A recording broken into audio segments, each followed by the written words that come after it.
കർത്താവായ യേശുക്രിസ്തു ക്രൂസിൽ കിടന്നുകൊണ്ട് പറഞ്ഞ മൂന്നാമത്തെ മൊഴി. യോഹന്നാൻ സുവിശേഷം 19 അധ്യായം 26 വാക്യം. ഇതാ നിന്റെ മകൻ എന്നും ശിഷ്യനോട് ഇതാ നിന്റെ അമ്മ എന്നും പറഞ്ഞു. തൻ്റെ മാതാവിനോട് ഇതാ നിന്റെ മകനെന്നും തൻ്റെ ശിഷ്യനോട് ഇതാ നിന്റെ അമ്മ എന്നും പറഞ്ഞു. കഠിനമായ വേദനയുടെ മധ്യയാണ് കർത്താവ് ക്രൂശിലായിരിക്കുന്നത്. കർത്താവ് ക്രൂശിലായിരിക്കുമ്പോഴും തന്നെ പരിഹസിക്കുന്നവരെ ഓർത്ത് ദൈവത്തോട് പ്രാർത്ഥിക്കുന്നുണ്ട്. തൻ്റെ അരികിലായിരുന്ന കള്ളന് കർത്താവ് പറുദീസ വാഗ്ദാനം ചെയ്യുന്നുണ്ട്. ഇതെല്ലാം ചെയ്യുന്നതിനിടയിൽ കർത്താവ് കുരിശിന്റെ ചുവട്ടിലേക്ക് നോക്കുകയാണ്. ക്രൂശിന്റെ ചുവട്ടിൽ കുറച്ച് പടയാളികളുണ്ട്, അവരോടൊപ്പം കുറച്ച് സ്ത്രീകൾ നിന്ന് കരയുന്നുണ്ട്. ആ കരയുന്നവരുടെ കൂട്ടത്തിൽ കർത്താവ് തൻ്റെ മാതാവിനെ തിരിച്ചറിയുന്നുണ്ട്. മാതാവിൻ്റെ സഹോദരിയുണ്ട്, മദ്ദലക്കാരത്തി മറിയയുണ്ട്, അതോടൊപ്പം താൻ ഏറെ സ്നേഹിച്ച തൻ്റെ ശിഷ്യനും ഉണ്ട്. യോഹന്നാൻ സുവിശേഷം അത് രേഖപ്പെടുത്തുമ്പോൾ അത് യോഹന്നാൻ തന്നെയാണ് എന്ന് പിന്നീടുള്ള എഴുത്തുകളിലൂടെ നമുക്ക് മനസ്സിലാക്കുവാനായിട്ട് കഴിയും. ഇപ്രകാരം ക്രിസ്തു തൻ്റെ മാതാവിനെയും തൻ്റെ ശിഷ്യനെയും കണ്ടുകൊണ്ട് പറയുന്ന വാക്കുകളാണ് കാൽവരി ക്രൂശിൽ കൂടി കർത്താവ് മൊഴിഞ്ഞ മൂന്നാമത്തെ മൊഴി. ഈ മൂന്നാമത്തെ മൊഴി നമുക്ക് നൽകുന്ന ഒന്നാമത്തെ ചിന്ത, തൻ്റെ ഭൗതികമായ കടമകളെ, ഉത്തരവാദിത്വങ്ങളെ നിർവഹിക്കുന്ന ക്രിസ്തുവിനെയാണ് കാണുവാൻ കഴിയുക. തൻ്റെ ഭൗതികമായ കടമകളെയും ഉത്തരവാദിത്വങ്ങളെയും നിർവഹിക്കുന്ന ക്രിസ്തുവിനെയാണ് നമുക്ക് കാണുവാൻ കഴിയുക. കാൽവരി ക്രൂശിൽ കർത്താവ് കിടക്കുമ്പോൾ, മൂന്നാണിമേൽ കർത്താവ് പിടയുമ്പോൾ, തൻ്റെ രക്തം വാർന്ന് ഒഴുകുമ്പോൾ ക്രിസ്തു ഒരു ഉത്തരവാദിത്വത്തിൻ്റെ പൂർത്തീകരണമാണ്. പിതാവായ ദൈവം ഈ ഭൂമിയിലേക്ക് തന്നെ അയച്ചതിൻ്റെ ഉത്തരവാദിത്വം, അയച്ച ദൗത്യം, മാനവ കുലത്തെ വീണ്ടെടുക്കുവാനായി തൻ്റെ രക്തം ചിന്തി അവരെ രക്ഷിക്കുക എന്ന ഒരു വലിയ ദൗത്യത്തിന്റെ ഭാഗമായിട്ടാണ് കർത്താവ് കാൽവരി ക്രൂശിൽ ആയിരിക്കുന്നത്. എന്നാൽ അതേ സമയം തന്നെ ആത്മീകമായി ദൈവം തനിക്ക് നൽകിയിരിക്കുന്ന ദൗത്യത്തോടൊപ്പം ഈ ഭൂമിയിൽ തനിക്ക് ചില കടമകളും കർത്തവ്യങ്ങളും ഉണ്ട്. അത് തന്നെ മാതാപിതാക്കളോടും തൻ്റെ സഹോദരങ്ങളോടും തൻ്റെ ചുറ്റുപാടുകളോടുമാണ്. ഇവിടെ ക്രൂശിൽ കിടക്കുമ്പോൾ തൻ്റെ അരികിലായിരിക്കുന്ന മാതാവിനെ കണ്ടുകൊണ്ട് മാതാവിനോടുള്ള തൻ്റെ കടമകളെ, കർത്തവ്യങ്ങളെ കർത്താവ് പൂർത്തീകരിക്കുകയാണ്. പഴയ നിയമത്തിൽ 10 കൽപ്പനകളിൽ 5-ാമത്തെ കൽപ്പനയായിട്ട് പറഞ്ഞിരിക്കുന്നത് നിന്റെ പിതാവിനെയും നിന്റെ മാതാവിനെയും ബഹുമാനിക്കുക എന്നതാണ്. ഈ ബഹുമാനം എന്നത് അവരെ അനുസരിക്കുക എന്നും അവരെ കരുതുക എന്നുമുള്ള അർത്ഥങ്ങൾ പഴയ നിയമത്തിൽ തന്നെ വ്യക്തമാണ്. പുതിയ നിയമത്തിലേക്ക് പ്രവേശിക്കുമ്പോഴും മാതാപിതാക്കളെ കരുതുക എന്നത് ദൈവീക കൽപ്പനയായിട്ട് തന്നെ നമുക്ക് മനസ്സിലാക്കുവാനായിട്ട് കഴിയും. എന്നാൽ യേശുവിന്റെ കാലഘട്ടമാകുമ്പോൾ പരീശന്മാരും ന്യായപ്രമാണികളും മഹാപുരോഹിതന്മാരും ഈ കടമകൾക്ക്, ഈ കർത്തവ്യങ്ങൾക്ക് മതത്തിൻ്റെതായ ചില അർത്ഥങ്ങളും ചില വ്യാഖ്യാനങ്ങളും നൽകുന്നുണ്ട്. അതോടൊപ്പം തന്നെ ചില ഉപാധികളും അവർ നിർദ്ദേശിക്കുന്നുണ്ട്. ഖുർബാൻ എന്ന് പറയുന്ന ഒരു സിസ്റ്റം ആ കാലഘട്ടത്തിൽ നിലനിന്നതാണ്. മാതാപിതാക്കൾക്ക് ചെയ്യേണ്ടുന്ന കടമകളും കർത്തവ്യങ്ങളും ഒരു മകനോ മകൾക്കോ ചെയ്യുവാൻ കഴിയാതെ പോകുന്നുവെങ്കിൽ അവർക്ക് ഖുർബാൻ എന്ന രീതിയിൽ ദേവാലയത്തിൽ പണമായോ വസ്തുവായോ സമർപ്പിക്കുവാനായിട്ട് കഴിയും. ഖുർബാനായിട്ട് അവർ സമർപ്പിച്ചു കഴിഞ്ഞാൽ മാതാപിതാക്കളോടുള്ള ഉത്തരവാദിത്തത്തിന് പകരമായിട്ട് അത് കണക്കാക്കുകയും അതിലൂടെ അനുഗ്രഹങ്ങൾ ലഭിക്കുകയും ചെയ്യും എന്നതായ ഒരു പഠിപ്പിക്കൽ ഉണ്ടായിരുന്നു. തന്റെ പരിശുശ്രൂഷ വേളയിൽ കർത്താവ് നിശിതമായി ഖുർബാൻ എന്ന് പറയുന്ന ഈ സിസ്റ്റത്തെ കർത്താവ് എതിർക്കുകയാണ്. കർത്താവ് പറയുന്ന മതത്തിന്റെ ഏതെങ്കിലും കടമകളോ കർത്തവ്യങ്ങളോ ആചാരങ്ങളോ അനുഷ്ഠിച്ചതുകൊണ്ട് മാതാപിതാക്കളോടുള്ള കടമകളെ പൂർത്തീകരിക്കാനായിട്ട് കഴിയുകയില്ല. ക്രൂശിൽ കിടക്കുമ്പോൾ കർത്താവ് വീണ്ടും അത് ആവർത്തിക്കുകയാണ്. ജീവിതത്തിന്റെ ഏത് അനുഭവങ്ങളിലൂടെ നാം കടന്നുപോയാലും മാതാപിതാക്കളെ കരുതുക എന്നത് നമ്മുടെ കടമയാണ്, കർത്തവ്യമാണ്. കർത്താവ് ഇവിടെ ബലഹീനനാണ്.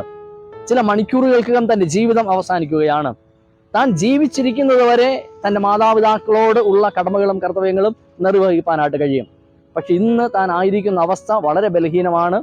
തൻ്റെ മാതാപിതാക്കളെ കരുതുവാൻ കഴിയുന്ന ഒരു സാഹചര്യമല്ല. എന്നിട്ട് പോലും കർത്താവ് തൻ്റെ മാതാവിനോടുള്ള കരുതൽ ഉറപ്പിക്കുന്നതായിട്ട് നമുക്ക് കാണുവാനായിട്ട് കഴിയും. എപ്പോഴൊക്കെയാണ് നാം നമ്മുടെ മാതാപിതാക്കളെ കരുതേണ്ടുന്നത്?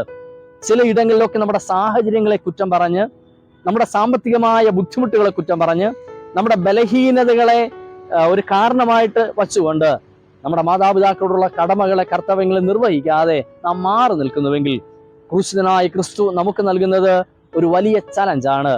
നിന്റെ ജീവിതത്തിന്റെ ബലഹീനതകളിൽ, നിന്റെ ജീവിതത്തിന്റെ കുറവുകളിൽ, നിന്റെ ജീവിതത്തിന്റെ ഇല്ലായ്മകളിലും മാതാപിതാക്കളോടുള്ള കടമകളെയും കർത്തവ്യങ്ങളെയും നിർവഹിപ്പാനായി വിളിക്കപ്പെട്ടവരാണ് നാം.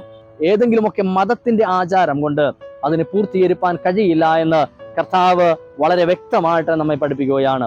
ഒന്നാമത്, ക്രൂശിതനാകുന്ന ക്രിസ്തു ക്രൂശിൽ കിടന്നുകൊണ്ട് പറഞ്ഞ മൂന്നാമത്തെ വഴി തന്റെ മാതാവിനോടുള്ള കടമയുടെ പൂർത്തീകരണമായിട്ട് നമുക്ക് മനസ്സിലാക്കുവാനായിട്ട്. രണ്ടാമതായി, ഈ മൊഴി നൽകുന്ന മറ്റൊരു ചിന്ത തന്റെ ശിഷ്യന് നൽകുന്ന ഉത്തരവാദിത്വമാണ്.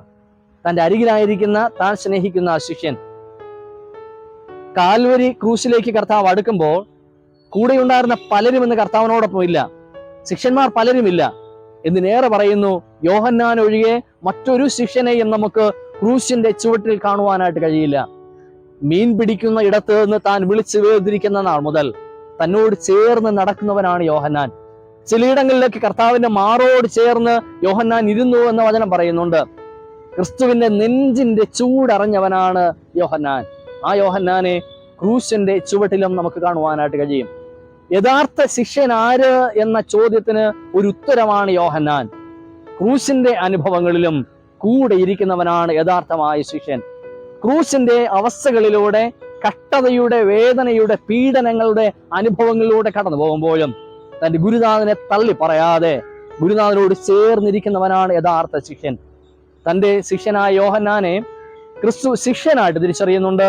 എന്നാൽ മൂന്നാമത്തെ മൊഴിയിലൂടെ കർത്താവ് യോഹന്നാനോട് പറയുകയാണ്, യോഹന്നാനെ, ഇന്നു മുതൽ നീ എൻ്റെ കേവലം ഒരു ശിഷ്യനല്ല, നീ എൻ്റെ കുടുംബത്തിന്റെ ഭാഗമാണ്, നീ എൻ്റെ സഹോദരനാണ്.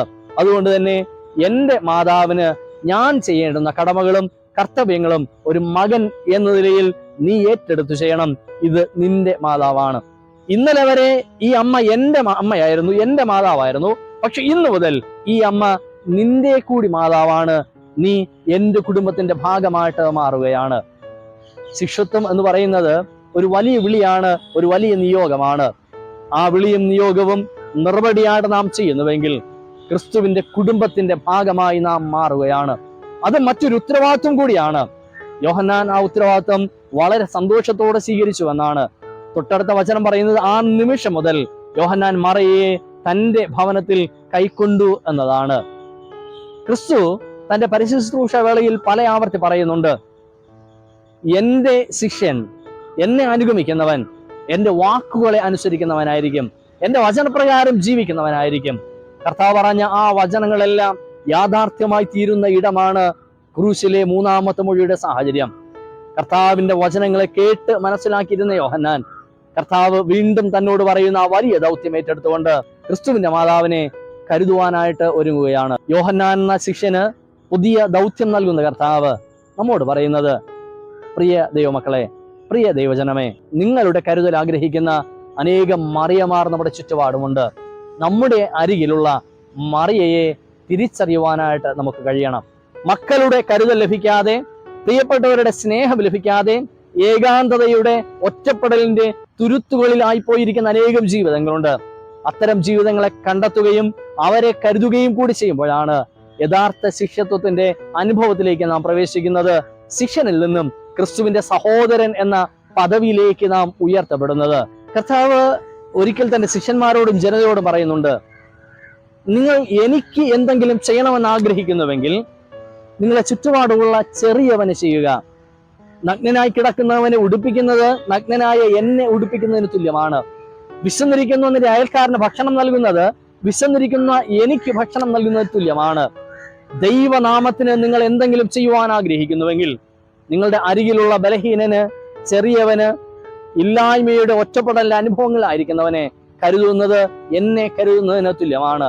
ഇവിടെ തന്റെ മാതാവിനെ യോഹന്നാന് സമർപ്പിച്ചുകൊണ്ട് കർത്താവ് യോഹന്നാനോട് പറയുകയാണ്, യോഹന്നാനെ, ഈ ഭൂമിയിൽ നിനക്ക് എനിക്കായി എന്തെങ്കിലും ചെയ്യുവാനായിട്ട് ആഗ്രഹിക്കുന്നുണ്ടെങ്കിൽ അതെന്റെ മാതാവിനെ ചെയ്യുക.